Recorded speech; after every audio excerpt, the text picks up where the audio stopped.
Hi friends, అందరూ ఎలా ఉన్నారండి? మేమైతే బాగున్నాం. మీరు కూడా బాగున్నారా? అందరూ బాగా చదువుతున్నారండి. టెట్ డిఎస్సికి బాగా చదవాలండి. ఎందుకంటే మనకి టైం దగ్గర పడుతుంది. అందువల్ల అందరూ కూడా బాగా చదువుతున్నారని అనుకుంటున్నాను. ఈరోజు టాపిక్ ఏంటంటే సైన్స్ మెథడాలజీ అండి. దాని గురించి ఈరోజు చెప్పడం జరుగుతుంది. దీనికి ముందు ఇదే మెథడాలజీకి సంబంధించి చాలా వీడియోస్ చేస్తాను. దీనికి ముందు అన్నీ నేను డిస్క్రిప్షన్లో పెడతాను. ఒకసారి మీరు నచ్చితే చూడొచ్చు. చాలా వీడియోస్ అండి చేస్తాను. టెట్‌కు, డిఎస్సికి సంబంధించి తెలుగు గానీ, సైన్స్ కానీ, సోషల్ కానీ, పర్స్పెక్టివ్ ఎడ్యుకేషన్ కానీ, సైకాలజీ కానీ, అలాగే ప్రత్యేకించి కవుల గురించి కూడా వీడియోస్ చేయడం జరిగింది నేను. అవన్నీ ఒకసారి మీకు కావాలనుకుంటే మా ఛానల్ ఒకసారి చెక్ చేసుకోండి. చాలా ఇంపార్టెంట్ బిట్స్ మాత్రమే చెప్పడం జరుగుతుంది. ఒకవేళ మీకు నచ్చితే మా ఛానల్‌ని సబ్స్క్రైబ్ చేయండి, లైక్ చేయండి, షేర్ చేయండి ఫ్రెండ్స్. చాలా ఇంపార్టెంట్ బిట్స్ అనేవి అన్నీ కూడా నేను చెప్పినవన్నీ ఒక దగ్గర రాసుకోండి. మీకు రివిజన్‌కి చాలా యూజ్ అవుతాయండి. అలాగని అందులో 4 ఆప్షన్స్ ఇస్తున్నారండి ఒక బిట్‌లో. నేను 4 కూడా చదవట్లేదు. ఎందుకంటే అక్కడ మనకు టైం వేస్ట్ అవుతుంది. ఏది ఇంపార్టెంట్ అని మాత్రమే అది మాత్రమే చదువుతున్నాను నేను. ఆహ్, న్యా నేను కూడా మీ గురించి ఆలోచిస్తానండి. ఎందుకంటే అక్కడ టైం వేస్ట్ అయితే మీకు కూడా అక్కడ చాలా ఇబ్బంది పడతారు. అందువల్ల నేను ఏది కరెక్టో అది మాత్రమే నేను చదవడం జరుగుతుంది. ఎగ్జామ్‌లో అయినా ఏదైనా మనం చదివేటప్పుడు ఏది కరెక్టో అది మాత్రం చదువుకోవాలి. మిగతావన్నీ చదివినా మనకు వేస్ట్ కదండీ! అందువల్ల నేను ఆ విధంగానే మీకు బిట్స్ అనేవి చెప్పడం జరుగుతుంది. మేడం ఏంటి అసలు మిగతా ఆప్షన్స్ కూడా చదవట్లేదు అని అనుకోకండి. నేను అలా చదివితేనే మీకు బావుంటదని కరెక్ట్ అయిన ఆప్షన్ మాత్రమే చదువుతున్నాను. దానికి తోడు ఇంపార్టెంట్ బిట్స్ మాత్రం చెప్పడం జరుగుతుందండి. మీ ఫ్రెండ్స్‌కి షేర్ చేయండి. బిట్స్ అనేవి షేర్ చేస్తే మీరు డిస్కస్ చేసుకోవడం బావుంటుంది. ఒకవేళ నేను ఏదైనా రాంగ్ చెప్తే, మేడం ఇది రాంగ్ చెప్పారు, అది కాదు, ఇది కరెక్ట్ అని మీరు డిస్కస్ చేసుకోవడం బావుంటుంది. అందువల్ల మీ ఫ్రెండ్స్‌కి కూడా షేర్ చేసుకోండి. షేర్ చేస్తే మీకే యూజ్ అవుతుందండి. ఈరోజు వీడియో మాత్రం స్కిప్ చేయకండి. చాలా ఇంపార్టెంట్ బిట్స్ మెథడాలజీకి సంబంధించి. టెట్‌లో అయితే 6 మార్క్స్ వస్తాయండి మెథడాలజీకి సంబంధించి ప్రతి సబ్జెక్ట్‌లోనూ. అలాగే డిఎస్సిలో అయితే 4 మార్క్స్ మనకి రావడం జరుగుతుంది. ఈ వీడియో అనేది చాలా ఇంపార్టెంట్ అండి. స్కిప్ చేయొద్దు. ఎందుకని ఏదైనా బిట్ మీరు స్కిప్ చేసిన బిట్ మాత్రమే టెట్‌లో గాని, డిఎస్సిలో గాని రావచ్చు. అందువల్ల నేను స్కిప్ చేయొద్దని చెప్తున్నాను. ఆహ్, ఒకసారి ఛానల్ చెక్ చేయండి. ఖచ్చితంగా మీకు నచ్చుతాయి బిట్స్ అనేవి. చాలా మంచి బిట్స్ చెప్పడం జరిగింది. ఓకే అండి. ఇప్పుడు మనం బిట్స్‌లోకెళ్దాం. ఓకే. గణిత శాస్త్ర బోధనకు గల శక్తులనేమంటారు? గణిత శాస్త్ర బోధనకు గల శక్తులనేమంటారంటే ఆప్షన్ 2 అండి. బోధన విలువలు. గణిత శాస్త్ర బోధన గల కొన్ని శక్తులను ఏమంటారు అంటే బోధనా విలువలని అంటామండి. ఆప్షన్ 2 అనేది మనకి కరెక్ట్ అవుతుంది. ఏ ప్రయోజనాన్ని ఆశించి గణితాన్ని బోధిస్తాము? వాటిని ఏమంటాము?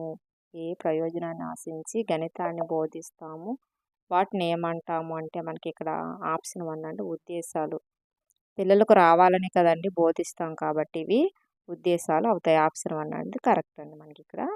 నెక్స్ట్, విద్యార్థులు గల ప్రవర్తన మార్పులను ఏమంటాము? విద్యార్థిలో గల ప్రవర్తన మార్పులను ఏమంటాము అంటే మనకి ఇక్కడ ఆప్షన్ 4 అండి స్పష్టీకరణం. ఎప్పుడైనా మన ఉపాధ్యాయుడికి విద్యార్థి మధ్య గల ఏమి జరిగినది స్పష్టీకరణ కింద మనకు వస్తుందండి. అది మాత్రం మీరు గుర్తుంచుకోండి. విద్యార్థుల ప్రవర్తన మార్పులను ఏమంటామంటే స్పష్టీకరణ. విద్యార్థులు ఉపాధ్యాయులు దేనికి సంబంధించిందని మనకు స్పష్టీకరణ కింద వస్తుంది. విలువలు ఉద్దేశం మధ్య గల సంబంధం ఏమిటి? విలువ ఉద్దేశం మధ్య గల సంబంధం ఏంటంటే మనకి ఇక్కడ ఆప్షన్ 3 అండి. 1 మరియు 2. విలువ ఉద్దేశంపై ఆధారపడి ఉండును, ఉద్దేశం విలువపై ఆధారపడి ఉండును. ఈ రెండిట్ల మధ్య ఈక్వల్ సంబంధం ఉందండి మనకి ఇక్కడ. కాబట్టి ఆప్షన్ 3 అనేది కరెక్ట్ అవుతుంది. 1 అండ్ 2. నెక్స్ట్, విలువలన్నీ వీటి ద్వారా పొందగలం. విలువలన్నీ వీటి ద్వారా పొందగలం. మనకి ఇక్కడ ఆప్షన్ 4 అండి. 5 అండి.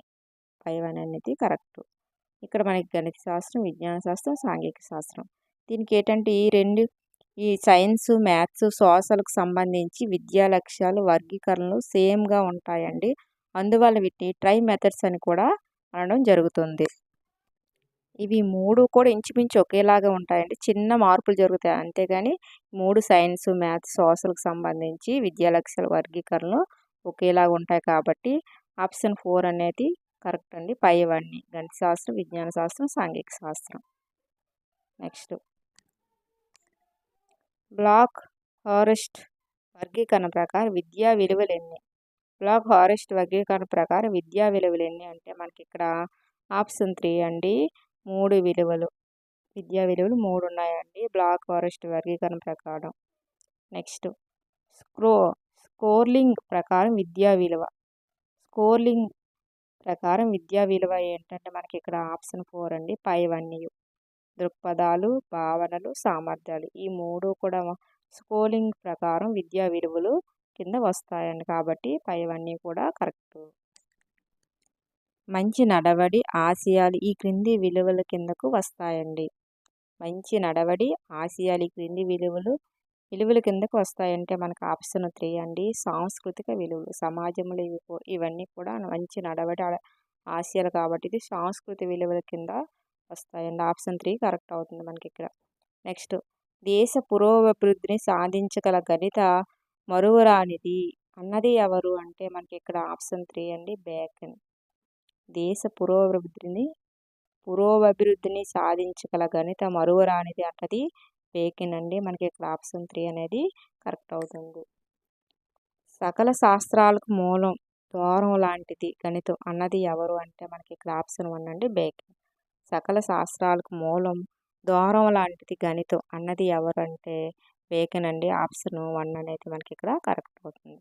దేశాభివృద్ధిని సాధింపగల గణిత మరువరానిది అన్నది ఎవరంటే మనకి ఇక్కడ ఆప్షన్ 2 అండి నెపోలియన్ అనేది కరెక్ట్ అవుతుంది. దేశాభివృద్ధిని సాధించగల గణిత మరువరానిది అనేది ఎవరంటే మనకి ఇక్కడ నెపోలియన్ అండి. ఆప్షన్ 2 అనేది కరెక్ట్ అవుతుంది. జీవితంలో క్రమపద్ధతి అవసరం. అటువంటి లక్షణాన్ని మనం గణిత పఠనం ద్వారా పొందుతాం అనేది ఏ గణిత విద్యా విలువ? మనకి ఇక్కడ ఆప్షన్ 1 అండి ప్రయోజన విలువ. జీవితంలో క్రమపద్ధతి అవసరం. అటువంటి లక్షణాన్ని మనం గణిత పఠనం ద్వారా పొందుతాం అనేది ఏ గణిత విద్యా విలువ అంటే ప్రయోజన విలువ అంటే ఆప్షన్ 1 అనేది మనకి ఇక్కడ కరెక్ట్ అవుతుంది. నెక్స్ట్ 63 నక్షత్రాలు గ్రహాలు కూడా గణిత నియమం ప్రకారం నడుస్తాయి అనేది ఏ గణిత విద్యా విలువ? నక్షత్రాలు గ్రహాలు కూడా గణిత నియమం ప్రకారం నడుస్తాయి అనేది ఏ విద్యా విలువ కింద వస్తుందంటే మనకి ఇక్కడ ఆప్షన్ 3 అండి ప్రయోజన విలువ. ప్రయోజన విలువ కింద మనకి వస్తుంది. ఆప్షన్ 3 అనేది కరెక్ట్ అవుతుందండి. గణిత అధ్యయనం ద్వారా విద్యార్థులు పొందే ముఖ్యమైన క్రమశిక్షణ విలువ ఏంటంటే మనకి ఇక్కడ ఆప్షన్ 4 అండి 1 మరియు 2. మనకి ఇక్కడ 1 వేగం, 2 ఖచ్చితత్వం. గణిత అధ్యయనం ద్వారా విద్యార్థులు పొందే ముఖ్యమైన క్రమశిక్షణ విలువలు ఏంటంటే వేగం, 1 ఖచ్చితత్వం అండి. ఈ 2 కూడా వస్తాయి కాబట్టి మనకి ఇక్కడ ఆప్షన్ 4 అనేది కరెక్ట్ అవుతుంది. నెక్స్ట్ సంఖ్యలతో వ్యవహరించేటట్లు తెలియకనే జరిగే అంతర్గత అంకగణిత అభ్యాసమే సంగీతం అని కళాత్మక విలువ గురించి వివరించినది ఎవరు అంటే మనకి ఇక్కడ ఆప్షన్ 2 అండి లైబ్నిట్జ్ అండి. ఆప్షన్ 2 అనేది కరెక్ట్ అవుతుంది. సంఖ్యలతో వ్యవహరించేటట్లు తెలియకనే జరిగే అంతర్గత అంకగణిత అభ్యాసమే సంగీతం అని కళాత్మక విలువ గురించి వివరించిందంటే లైబ్నిట్జ్ అండి. ఆప్షన్ 2 అనేది మనకి ఇక్కడ కరెక్ట్ అవుతుంది. విద్యా ఉద్దేశాలు అనేవి ఏమిటి? విద్యా ఉద్దేశాలు అనేవి ఏంటి అంటే మనకి ఇక్కడ ఆప్షన్ 4 అండి పైవన్నీ. అంటే ఆప్షన్ 1 అంతిమ ఉద్దేశాలు ఇవి నిర్దిష్టంగా ఉండవు, ఆచరణాత్మక కావు. కాబట్టి ఇవన్నీ కూడా విద్యా ఉద్దేశాలు అనేవి కాబట్టి పైవన్నీ కరెక్ట్ అవుతుంది. అంతిమ ఉద్దేశాలు ఇవి నిర్దిష్టంగా ఉండవు, ఆచరణాత్మక కావు. ఇవన్నీ కూడా విద్యా ఉద్దేశాలు అవుతాయండి. ఆప్షన్ 4 అనేది కరెక్ట్. వీడియోగా నచ్చితే లైక్ చేయండి, షేర్ చేయండి, సబ్స్క్రైబ్ చేయండి ఫ్రెండ్స్. నెక్స్ట్ బోధన ఉద్దేశాలు పరిధిని బట్టి ఎన్ని రకాలు? బోధన ఉద్దేశాల పరిధిని బట్టి ఎన్ని రకాలంటే మనకి ఇక్కడ ఆప్షన్ 2 అండి 2 రకాలు. బోధన ఉద్దేశాలు పరిధిని బట్టి 2 రకాలండి. కాబట్టి మనకు ఆప్షన్ 2 అనేది కరెక్ట్ అవుతుంది. బోధన ఉద్దేశాల పరిధిని బట్టి ఏవి అంటే మనకి ఇక్కడ ఆప్షన్ 3 అండి 1 మరియు 2. సాధారణ ఉద్దేశాలు, నిర్దిష్ట ఉద్దేశాలు. కాబట్టి మనకి ఇక్కడ ఆప్షన్ 3 అనేది కరెక్ట్ అవుతుంది. బోధన ఉద్దేశాల పరిధిని బట్టి ఏవి అంటే సాధారణ ఉద్దేశాలు, నిర్దిష్ట ఉద్దేశాలు 2 కూడా వస్తాయండి. కాబట్టి మనకి ఇక్కడ ఆప్షన్ 3 అనేది కరెక్ట్ అవుతుంది. పాఠశాల స్థాయిలో విద్యా విధానాలు ఏవి? పాఠశాల స్థాయిలో విద్యా విధానాలు ఏవి? అంటే మనకి ఇక్కడ ఆప్షన్ 4 అండి. పై1U ప్రాథమిక స్థాయి, ప్రాథమిక ఉన్నత స్థాయి, ఉన్నత పాఠశాల స్థాయి. ఈ పాఠస్థాయిలో విద్యా విధానాలు ఈ 3 కూడా రావడం జరుగుతుందండి. కాబట్టి ఆప్షన్ 4 అనేది మనకి ఇక్కడ కరెక్ట్ అవుతుంది. నెక్స్ట్, ఇతని అభిప్రాయ ప్రకారం ఉద్దేశాలు వ్యూహాన్ని తెలియజేస్తాయి. ఇతని అభిప్రాయ ప్రకారం ఉద్దేశాలు వ్యూహాన్ని తెలియజేస్తాయి అంటే మనకి ఇక్కడ ఆప్షన్ 3 అండి. ఎగ్లిస్టన్ ప్రకారం ఉద్దేశాలు వ్యూహాన్ని తెలియజేస్తాయండి. కాబట్టి మనకి ఆప్షన్ 3 అనేది కరెక్ట్ అవుతుంది. ఎగ్లిస్టన్ ప్రకారం కార్యసాధన ఉపాయాలను సూచించే స్వభావం కలవి ఏంటంటే ఇక్కడ మనకు ఆప్షన్ 2 అండి. లక్ష్యాలు. ఆప్షన్ 2 లక్ష్యాలు. ఎగ్లిస్టన్ ప్రకారం కార్యసాధన ఉపాయాలను సూచించే స్వభావం కలవి ఏంటంటే మనకి ఇక్కడ ఆప్షన్ 2 అండి. లక్ష్యాలు అనేవి కార్యసాధన ఉపాయాలను సూచించే స్వభావం కలవండి. నెక్స్ట్,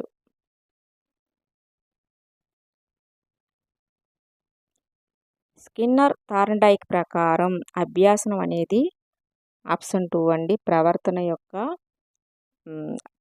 యొక్క పరివర్తన. స్కిన్నర్ థార్న్డైక్ ప్రకారం అభ్యాసనం అనేది ప్రవర్తన యొక్క పరివర్తన. కాబట్టి మనకి ఇక్కడ ఆప్షన్ 1 అనేది కరెక్ట్ అవుతుంది. భావావేశ రంగానికి చెందిన లక్ష్యాలను 1964 రూపొందించిన శాస్త్రవేత్త మనకి ఇక్కడ ఆప్షన్ 2 అండి. క్రాంత్వాల్. భావావేశ రంగానికి చెందిన లక్ష్యాలను 1964 రూపొందించిన శాస్త్రవేత్త ఎవరంటే ఆప్షన్ 2 అండి. క్రాంత్వాల్. ఇక్కడ కొంచెం చిన్న వివరణ ఇస్తాను, మీరు ఒకసారి నోట్బుక్లో రాసుకోండి. అక్కడ భావావేశ రంగానికి చెప్పుకున్నాం కదండి. ఇప్పుడు జ్ఞానాత్మక రంగాన్ని 1950లో రూపొందించిన శాస్త్రవేత్త ఎవరంటే బ్లూమ్స్ అండి. ఇతనికి సహాయం చేసినది గాగన్ అండి. చూడండి, జ్ఞానాత్మక రంగాన్ని అయితే 1950లో రూపొందించారండి. ఇది రూపొందించింది ఎవరు? బ్లూమ్స్ అండి. ఇతనికి సహాయం చేసింది గాగన్. ఇది జ్ఞానాత్మక రంగాన్ని. నెక్స్ట్ మనకు మానసిక చలనాత్మక రంగాన్ని అయితే 1972లో సూచించారండి. ఇది శ్వాసలకు సంబంధించింది అయితే 72లో ఇచ్చారు. ఇది 1972లో. అదే మ్యాథ్స్కి అయితే 1964లో రూపొందించారండి. దీన్ని కృషి చేసింది ఎవరంటే ఎలిజబెత్ సిప్లిన్ అనే ఇతను రూపొందించారండి. అది అతను అమెరికాలో కృషి చేశారు. అదే మన భారతదేశంలో అయితే దవే కృషి చేశారండి. ఇది మన భారతదేశానికి సంబంధించింది దవే అండి. ఇది చాలా ఇంపార్టెంట్, ఒక దగ్గర రాసుకోండి. చూడండి, సోషల్కి సంబంధించింది అయితే 1972 మానసిక చలనాత్మక రంగం. అదే మ్యాథ్స్ అయితే 1964. ఇది రూపొందించింది ఎలిజబెత్ సిప్లిన్స్ అండి. అతను అమెరికాకి చెందిన అతను. మన భారతదేశానికి చెందిన అయితే దవే అండి. ఒకసారి రాసుకోండి, చాలా కన్ఫ్యూజ్ అవుతూ ఉంటారు ఇది ఇలాంటి బిట్స్ కోసం.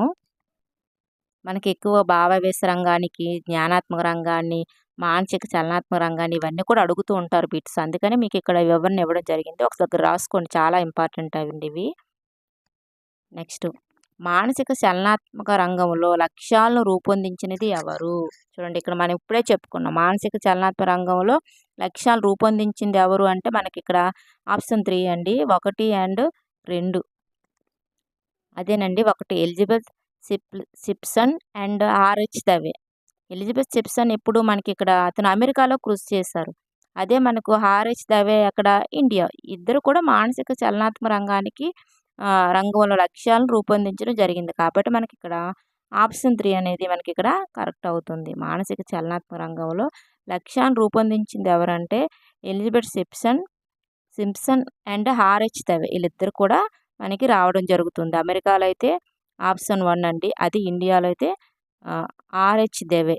ఈ రెండు కూడా చాలా ఇంపార్టెంట్. నెక్స్ట్, జ్ఞానాత్మక రంగంలో ప్రజ్ఞా నైపుణ్యాలు సామర్థ్యాలకు చెందిన లక్ష్యాలు మనకి ఇక్కడ ఆప్షన్ 3 అండి. పై1U కూడా మనకి వస్తుందండి. మనకి ఇక్కడ అవగాహన, వినియోగము, సంశ్లేషణ, విశ్లేషణ ఇవన్నీ కూడా జ్ఞానాత్మక రంగంలో ప్రజ్ఞా నైపుణ్యాలు సామర్థ్యాలకు చెందిన లక్ష్యాలండి. కాబట్టి మనకి పై1U కరెక్ట్ అవుతుంది. నెక్స్ట్, దీనిలో తెలియని పరిస్థితిని విశ్లేషణ చేసి దానికి సమాన తెలిసిన పరిస్థితిని నిర్ణయించి అన్వయించి ఫలితాన్ని పొందాలి. మనకి ఇక్కడ ఆప్షన్ 3 అండి. సంశ్లేషణ. సంశ్లేషణ అనేది వస్తుంది. ఫలితాలు పొందాడు కాబట్టి ఇది ఇక్కడ మనకి సంశ్లేషణ కింద వస్తుంది. దీనిలో తెలియని పరిస్థితిని విశ్లేషణ చేసి దానికి